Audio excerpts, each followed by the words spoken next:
방금 읽은 요한복음 1장 45절로부터 51절의 말씀을 중심으로 간사한 것이 없는 사람이라고 하는 제목으로 말씀을 전가합니다. 나눌 때에 하나님의 은혜가 우리 모두에게 충만히 임하게 되기를 간절히 소원합니다. 이 세상에 거울이 없고 또 시계가 없고 창문이 없는 곳이 있다고 합니다. 여러분, 그곳이 어딘지 아십니까? 라스베가스 카지노에 가면은 이 세 가지가 없다고 합니다. 물론 호텔에는 있지만은 카지노 도박장 자체에는 없다고 합니다. 그 이유는 도박장에 들어서는 순간에 시간을 잃어버리고 밖에서 안을 들여다보지 못하게 하면서 가지고 있는 모든 돈을 빼앗기게 만들고 더욱 돈을 잃어버린 뒤에도 자신의 초라한 모습을 보고 싶어 하지 않는 사람들의 심리를 이용해서 그렇게 설계하고 만들었다고 합니다. 부끄러워하면서도 간사해지는 것이 인간 본연의 모습인 것 같습니다. 오늘 말씀을 보면 그런데 간사한 사람과는 전혀 다른 간사하지 않는 사람, 나다나엘이라고 하는 사람이 예수님 앞으로 나오고 있는 모습이 기록되어 있습니다. 이 사람을 향하여 예수님이 들려주신 말씀을 중심으로 해서 오늘 말씀의 중심의 내용들을 살펴볼 때 우리 하나님께서 큰 은혜를 더하여 주시게 될 줄로 믿습니다. 자, 45절, 46절 제가 먼저 읽겠습니다. 빌립이 나다나엘을 찾아 이르되 모세가 율법에 기록하여 여러 선지자가 기록한 그 일을 우리가 만났으니 요셉의 아들 나사렛 누구라고요? 예수시라. 나다나엘이 이르되 나사렛에서 무슨 선한 것이 날 수 있느냐? 빌립이 이르되 와서 보라 하니라. 오늘 본문 말씀을 보면 나다나엘이라고 하는 사람이 어떻게 예수님 앞에 나오게 되었는지 그 배경을 추적해 볼 수가 있습니다. 나다나엘이라고 하는 사람은 그의 친구였던 빌립이라고 하는 사람의 전도를 받았습니다. 빌립은 자기 형을 예수님 앞으로 인도했던 안드레로부터 이러한 전도하는 방법을 배웠던 것 같습니다. 안드레는 예수님을 만나고 나서 자기 형 시몬을 찾아가서 우리가 메시아를 만났다고 전해 주었습니다. 빌립도 나다나엘을 찾아가서 모세가 율법에 기록하였고 여러 선지자가 기록한 그 일을 만났으니 요셉의 아들 나사렛 예수라고 전해 주었습니다.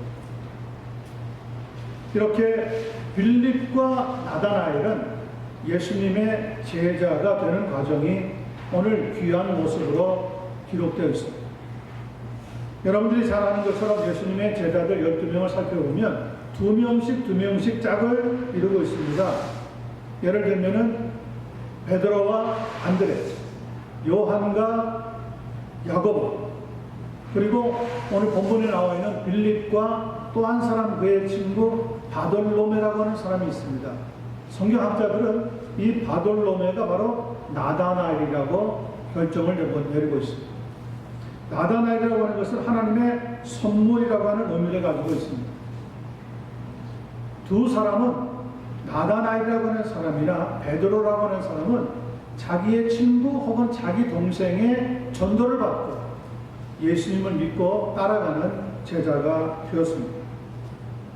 나다나엘과 베드로는 그 무엇보다 먼저 안드레와 또 빌립이 전해주는 예수님에 대한 소개를 듣고 예수님을 따라가서 예수님의 말씀을 듣는 사람이 되었답니다.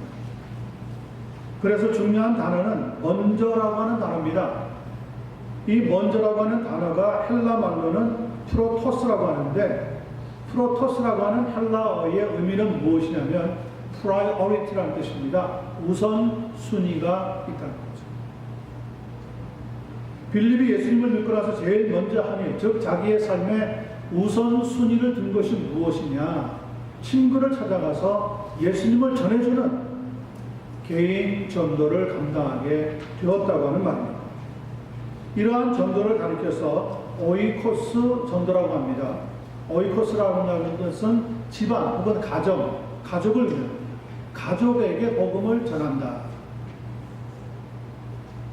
그러므로 오이코스 전도라고 하는 것은 관계 전도에 대한 설명을 넉넉하게 알려주고 있습니다. 신약 성경을 보면 예수 그리스도에게 인도된 많은 사람들이 새로 믿게 된 사람들의 일가 친척이라는 것을 쉽게 알 수가 있습니다. 교회 학자이기도 한 엘머 타운스 박사의 조사에 의하면 미국의 경우에 교회를 찾게 되는 사람들 중에 광고를 통하여서 신문이나 잡지나 혹은 라디오 방송, TV 방송 등등 광고를 통하여서 교회에 나오게 되는 확률은 2%밖에 안 된답니다. 그리고 친구나 친지를 통하여서 교회를 나오게 되는 확률은 86%나 된다. 그러니 현재에도 여전히 중요한 전도의 방법은 친구를 통하여서 혹은 형제를 통하여서 가족들에게 복음을 전하는 방법. 여러분 평생에 살아가시면서 여러분들의 친구나 여러분들의 친척들에게 꼭 예수 그리스도를 소개하고 전할 수 있는 은혜 받는 성도들이 되시기를 예수님의 이름으로 간절히 축원합니다. 예수님을 믿게 된 제자들이 제일 먼저 가까운 사람들을 우선 순위에 두고 복음을 전하였다고 하는 사실을 우리는 잊지 말아야 합니다. 그런 이들이 있었기에 예수 믿는 사람들이 생기게 되었다는 것. 여러분과 저도 우리의 삶의 우선권을 다른 어떤 것보다도 복음을 전해주려고 하는 그런 마음을 가지고 살아갈 수 있는 한 분 한 분 되시기를 예수님의 이름으로 간절히 축원합니다. 두 번째 47절로부터 49절까지 말씀 살펴보겠습니다. 예수께서 나다나엘이 자기에게 오는 것을 보시고 그를 가리켜 이르시되 보라 이는 참으로 이스라엘 사람이라 그 속에 간사한 것이 없도다. 나다나엘이 이르되 어떻게 나를 아시나이까? 예수께서 대답하여 이르시되 빌립이 너를 부르기 전에 네가 무화과 나무 아래에 있을 때에 보았노라. 나다나엘이 대답하여 라삐여 당신은 하나님의 아들이시요 당신은 이스라엘의 임금이로소이다. 오늘 본문을 보니까 빌립이라고 하는 사람이 자기 친구 나다나엘에게 예수님을 소개할 때 나다나엘이 그래 드디어 때가 왔구나. 드디어 우리가 기다리는 메시아가 오셨구나. 정말 그래 가보자. 그렇게 하면서 예수님 앞에 나오는 것이 아니라는 거예요.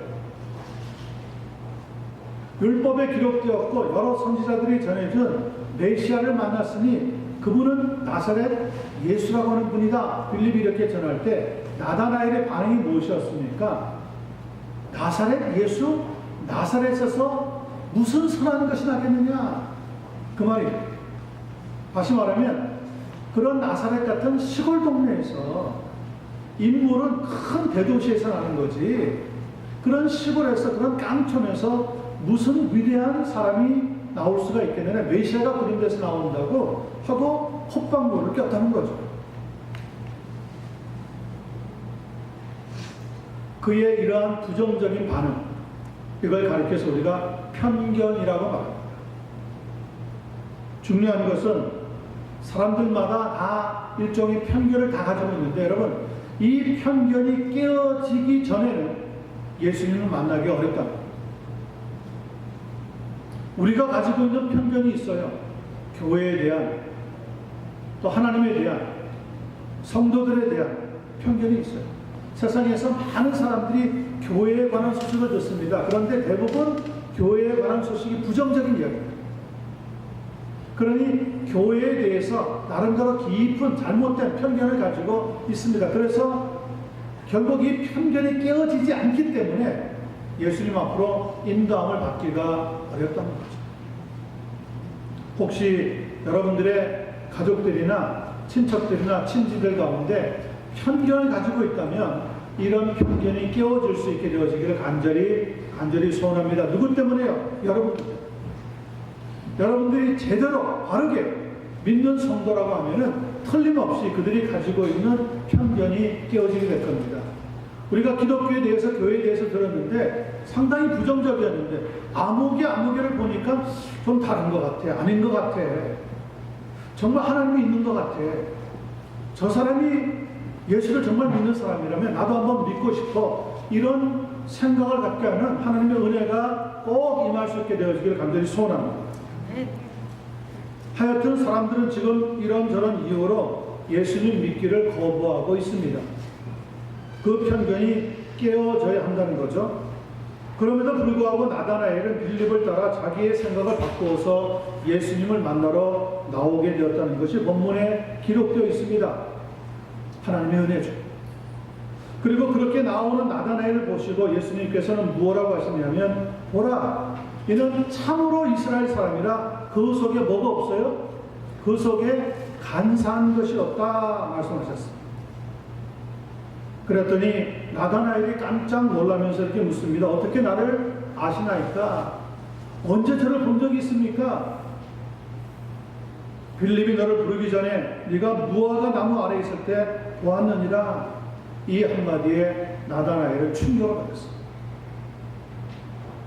그리고 하는 고백이 무엇입니까? 예수님을 향하여서 당신은 하나님의 아들이시요 당신은 이스라엘의 임금이십니다 라고 고백하는 단계까지 도착하게 되었다는 거죠. 이 무화과 나무에 대한 기록은 구약 성경에 여러 번 있습니다. 특별히 열왕기상 5장 25절을 보면 솔로몬이 사는 동안에 유다와 이스라엘이 단에서부터 부엘세바에 이르기까지 각기 포도나무 아래와 무화과 나무 아래에서 평안히 살았더라. 그러니까 이 무화과 나무라고 하는 것은 이스라엘을 향하여서 평화의 상징의 의미를 가지고 있었다. 미가서 또 3장 3절부터 4절에 보면 그가 많은 민족들 사이에 이를 심판하시며 먼 곳 강한 이방 사람을 판결하시리니 무리가 그 칼을 쳐서 보석을 만들고 창을 쳐서 낫을 만들 것이며 이 나라와 저 나라가 다시는 칼을 들고 서로 치지 아니하며 다시는 전쟁을 연습하지 아니하고 각 사람이 자기 포도나무 아래와 자기 무화과 아래에 앉을 것이라. 무화과 나무를 예수님이 언급하셨는데 그 무화과 나무는 전쟁이 많은 나라 이스라엘에게 있어서는 하나의 평화의 상징으로 쓰였다는 거죠. 특별히 예수님 당시에 경건하다고 하는 이스라엘 사람들은 아무리 바쁜 일이 있어도 9시, 12시, 그리고 오후 3시 이렇게 3번은 일을 멈추고 기도를 했다고 합니다. 빌립은 무화과 나무 아래를 찾아서 다른 경건한 이스라엘 백성들처럼 그 무화과 나무 아래에서 말씀을 묵상하면서 조용히 기도를 했던 거죠. 예수님께서는 벌써 그런데 그렇게 기도하고 있던 나다나엘을 보셨다는 겁니다. 자, 오늘 중요한 말씀을 우리가 지금 살펴보고 있습니다. 예수님이 나다나엘을 볼 때 보라, 참으로 이스라엘 사람이다. 그에게서 간사한 것이 없다 하는 말씀.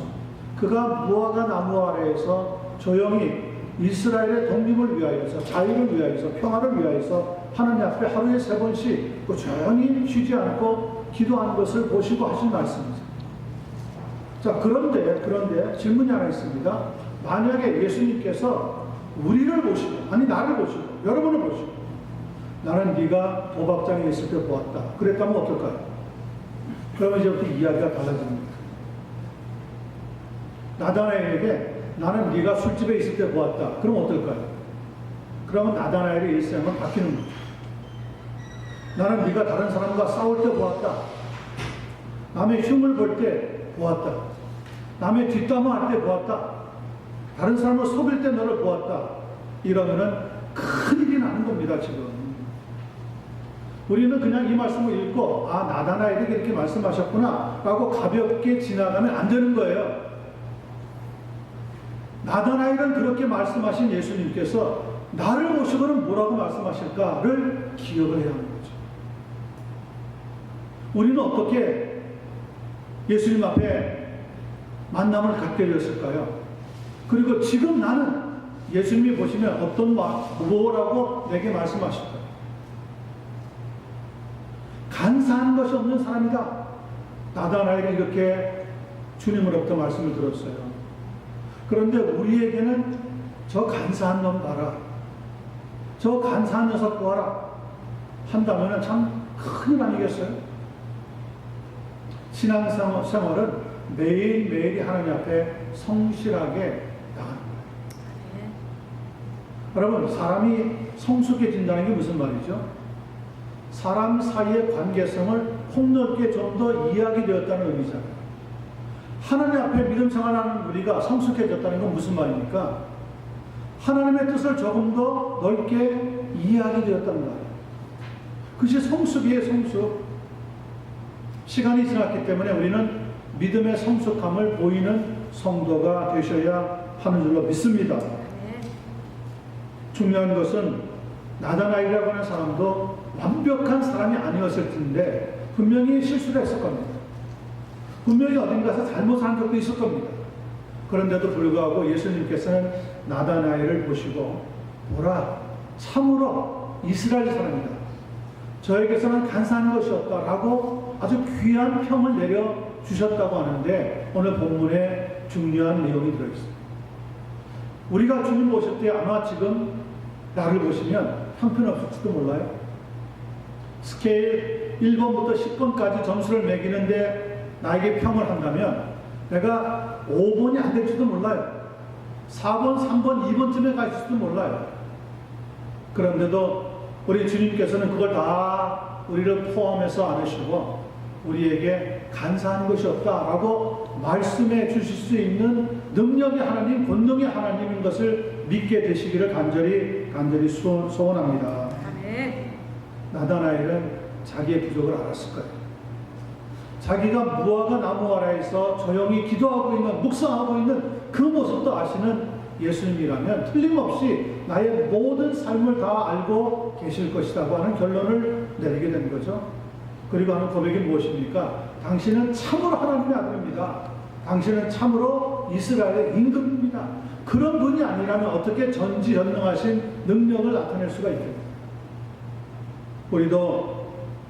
우리가 만났던 예수님에 대해서 예수님이 나의 모든 걸 다 알고 계시다.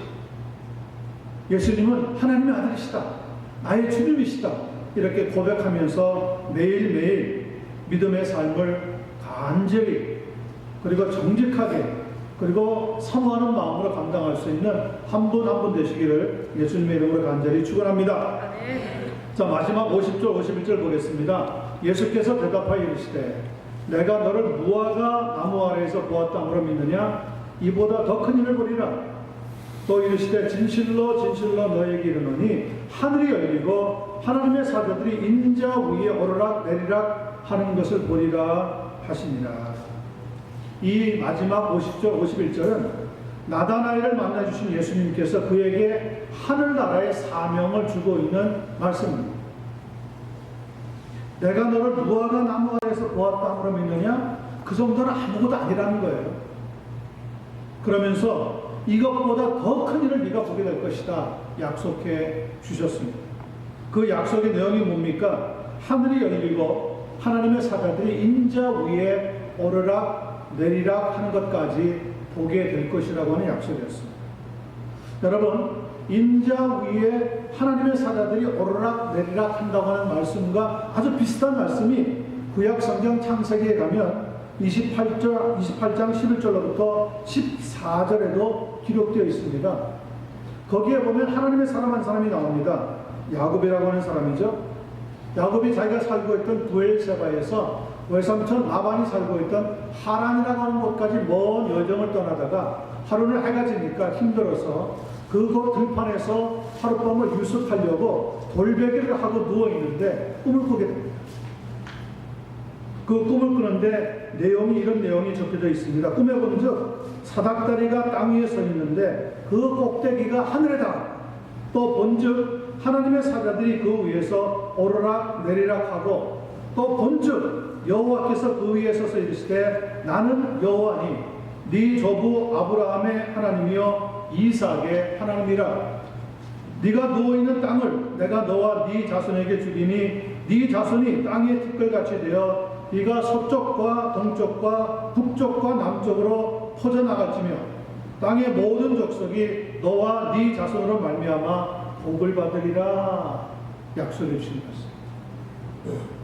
나다나엘은 이스라엘의 회복이라고 하는 소박한 꿈을 기도하고 있었지만 그를 만나주신 예수님께서는 하늘이 열리고 하나님의 사자들이 인자 위에 오르락 내리락 하는 더 큰 일을 보게 될 것이라고 하는 사명을 주셨다는 거죠. 여러분, 그 더 큰 일이 무엇일까요? 하늘이 열린다고 하는 것은 축복의 문이 열린다고 하는 의미입니다. 그리고 하나님의 사자들이 인자 위에 오르락 내리락 한다고 하는 것은 예수 그리스도의 십자가의 복음이 온 세상에 전파될 것이라고 하는 의미를 가르쳐주고 있습니다. 21세기는 바로 이 꿈을 위해서 존재하는 교회가 되어야 합니다.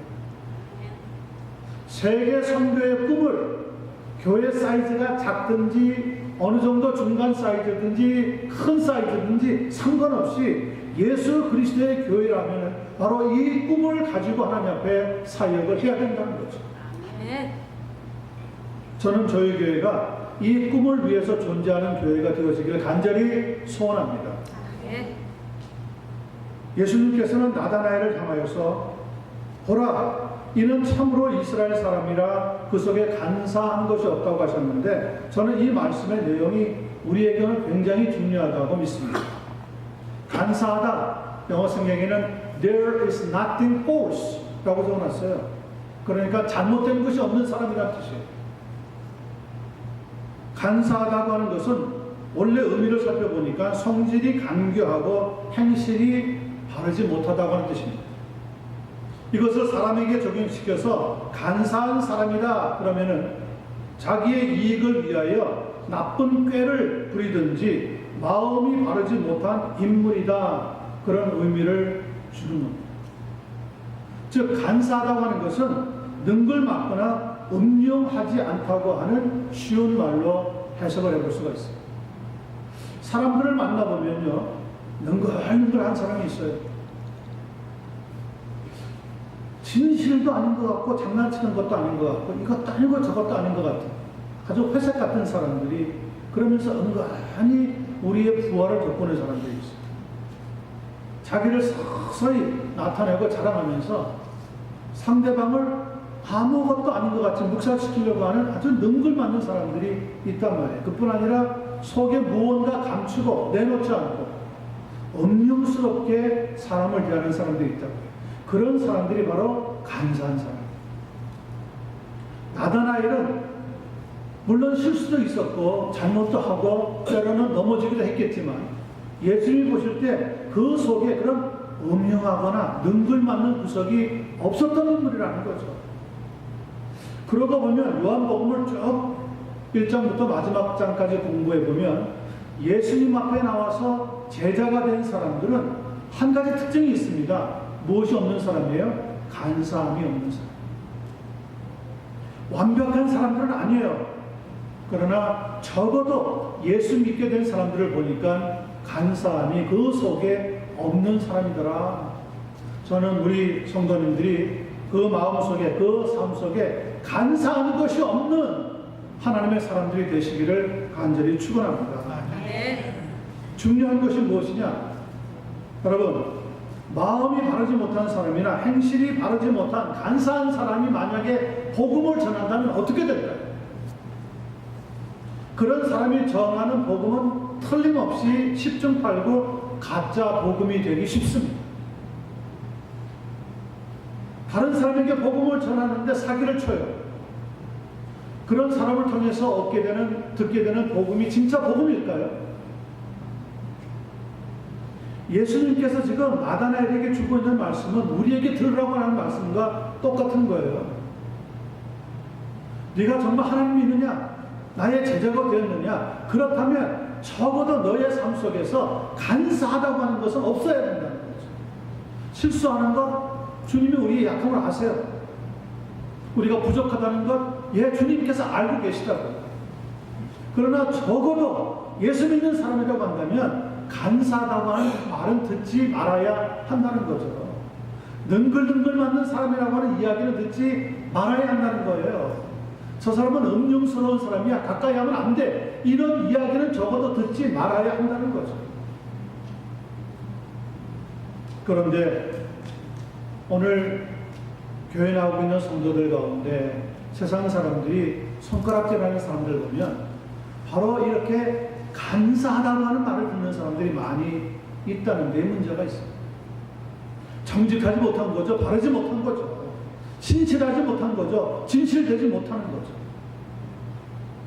그리고 변명하기에 급급한 사람들 가리켜서 오늘 성경은 간사한 사람이다 이렇게 말씀하고 있습니다. 갈라디아서 1장을 우리가 공부한 적이 있지만 갈라디아서 1장을 보면 다른 복음은 없다 그랬어요. 다른 복음이 있다고 이야기하는 사람들은 복음을 변개시켜서 우리를 혼란케 하기 위해서 엉터리 같은 일들을 하는 사람이랍니다. 그래서 바울 사도께서는 무엇라고 말씀하십니까? 우리나 혹 하늘에서 온 천사라도 우리가 전한 복음 외에 다른 복음을 전하면 무엇이 있을지어다? 저주가 있을 것이다. 아주 강하게 말씀하셨어요. 우리가 간사하면 엄중스럽고 능글맞고 나밖에 모르는 이기주의자일 것 같으면 우리가 아무리 복음을 전해도 그 복음은 가짜 복음이 되고 만다는 거예요. 그러면 우리는 축복된 삶이 아니라 저주가 되는 삶으로 나아갈 수밖에 없다는 거죠. 미국 교회사를 읽어보면 이렇게 간사한 것이 없었던 또 다른 인물이 나타나고 있습니다. 그 사람의 이름은 조나단 에드워즈라고 하는 목사님입니다. 이 조나단 에드워즈 목사님은 미국의 양심의 거울이라고 불렸던 사람입니다. 그리고 조나단 에드워즈는 18세기 후반에 미국에서 일어났던 대각성 운동의 중심 인물이기도 합니다. 그는 그가 섬기던 노스햄튼 교회에서 1741년에 진노한 하나님의 손에 놓인 죄인들이라고 하는 제목으로 설교 말씀을 전했는데 말씀을 듣고 있던 성도들이 부들부들 떨면서 어떤 사람은 막 몸에 진동을 느끼면서 어떤 사람은 땅바닥에 엎드려져서 회개를 하면서 성령의 불같은 역사가 일어나게 되었다고 합니다. 그런데 조나단 에드워즈 목사님은 부흥사 목사님도 아닙니다. 유별나게 언변에 뛰어난 설교자도 아니었습니다. 그저 자기가 열심히 준비한 설교 노트, 설교 본문을 가지고 그냥 처음부터 끝까지 읽어나가는 분이었습니다. 지독한 근시였기 때문에 그 설교문에서 눈을 떼면은 어디를 지금 말씀을 전해야 되는지 알 수 없을 정도로 눈이 나빴다고 합니다. 시력이 아주 나빴어요. 그러니 복음을 전하는 동안에, 말씀을 전하는 동안에 성도들 가운데서 엄청난 역사가 일어났다는 것을 잘 못 느꼈다고 합니다. 그런데 그 짧은 말씀을 전하는 35분, 40분 동안에 성령께서 그 노스햄튼 교회에 얼마나 강하게 역사했는지 말씀이 끝날 때가 되었을 때는 모든 성도들이 땅바닥에 엎드려서 회개 운동이 일어나게 되었답니다. 조나단 에드워즈 목사님은 설교 중간에 여기저기서 흐느끼는 소리가 들리고 막 우는 소리가 들리니까 손을 저으면서 그렇게 얘기했답니다. 말씀 전하고 있으니까 제발 좀 조용히 하라고 떠들지 말라고 떠드는 소리 들었대요. 성령께서 간사하지 않는 한 목회자를 통해서 노스햄튼 교회에 엄청난 역사를 일으켰는데 그 놀라운 회개 운동이 미국 전역을 휩쓸게 되었답니다. 조나단 에드워즈 목사님은 장로교 목사님이었어요. 켈빈주의 신학을 가지고 있었어요. 개혁주의 운동을 가지고 청교도 신학을 사랑했던 사람. 그런데 하나님께서는 그분을 통해서 엄청난 역사를, 대각성 운동의 놀라운 회개 운동의 역사가 일어나게 되었습니다. 이 조나단 에드워즈 목사님이 오늘날 프린스턴 대학의 전신이 되는 뉴저지 대학의 학장으로 1758년에 부름을 받았지만 학장직을 수행한 지 얼마 후에 그만 천년기에 걸려서 55이라고 하는 젊은 나이에 세상을 떠나고 말았습니다. 55이면 너무너무 짧은 나이죠. 그런데 세상을 떠나고 말았습니다. 1990년에 알버트 윈십이라고 하는 사람이 이 18세기에 살았던 조나단 에드워즈 목사님의 자손들은 그러면 어떻게 되었을까 하고 1394명을 추려서 추적 조사해 보았더니 그 중에 295명이 대학을 모두 졸업했고 그들 가운데 13명이 대학의 총장이 되었고 65명이 교수가 되었으며 3명이 연방 상원 의원으로 선출이 되고 3명은 주지사가 되었고 30명은 판사가 되었고 102명은 변호사가 되었답니다.